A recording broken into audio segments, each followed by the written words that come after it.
Fahijanao anaty izay tontolo ny resaka fijanona izay ihany isika nankalaza ny faharoa amby efapolo sy roanjato taona ny fahaleovantenan'ny États-Unis ny teratany Amerikanina miasa sy monina eto Madagasikara androany teny Andranomena. Efa fanaon'ireo Amerikanina eto amintsika moa ny mifampitaona rehefa tonga ny daty manakaiky ny 4 Jolay. Nandritry ny valandresaka ho an'ny mpanao gazety dia naneho ny fahavononany hanampy an'i Madagasikara amin'ny fiantrehana ny fifidianana i États-Unis. Fanadihadiany miaro Latsiverana sy Anjara Rajonarafelo. Efa nanome vola roa faingo iray tapitrisa $, tao anatin'ny basket fond i États-Unis anampiana Madagasikara amin'ny fanomana fifidianana atao amin'ity taon'ity araka ny nambaran'ny mpiandraikitra raha Amerikanina androany. Milaza ihany koa izy fa vonona ifampiresaka amin'ny fanampiana azo atao États-Unis. Zavatra azo atao hoe fandraisana anjara efa afaka tonona zany mba afahana manampy Madagasikara izotra amin'izay lalana manatona ny fametrahana tena demokrasia tena izay.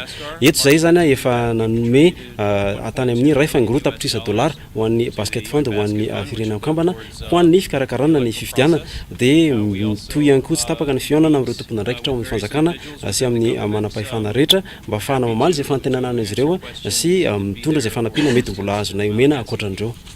Tsy mijanona hatreo amin'izay fanomezan-tanana amin'ny fifidianana izay ihany ny fiaraha-miasan'ny États-Unis amin'ny Madagasikara satria efa hatramin'ny taona 427 ny fiaraha-miasa teo amin'ny rotonta tamin'ny alalan'ny USAID teo amin'ny sehatry ny fahasalamana, fanjarian-tsakafo, tontolo iainana, vonjy-taitra aorianan'ny loza voajanahary, fanabeazana ary ireo fandarana hafa. Today, we celebrate the work of USAID with its Malagasy and international implementing partners. Ankehitriny isika dia mankalaza ny asa vitan'ny USAID miaraka tamin'ireo vondrona Malagasy raisa-pirenena izay mifanometanana aminy. Hatramin'ny taona 427 tokoa ny USAID no efa niara niasa tamin'ny fanjakana Malagasy ka efa mitotala maherin'ny $2.5 lavitrisa hatreto ny fampiasam-bolana entiny. États-Unis moa no iray amin'ireo firenena manome famatsiana mitokana betsaka indrindra ho an'i Madagasikara satria nanodidina $100 tapitrisa izany fanampiana mivantana izany ho an'ny taona 7 ankoatra ny tapitrisa $, maro hafa izay fandraisany anjara any amin'ireo fikambanana iraisam-pirenena miasa eto amin'ny nosy. Ary tsy mitsaha-mitombo ny fahavononana iara-iasa ny fitondrana malagasy ankehitriny.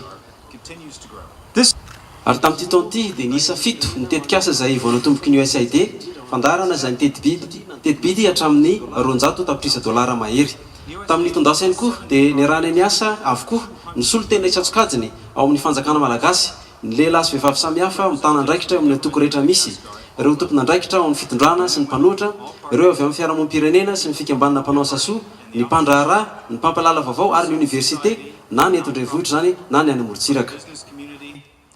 From media houses and universities, from the capital and the coast.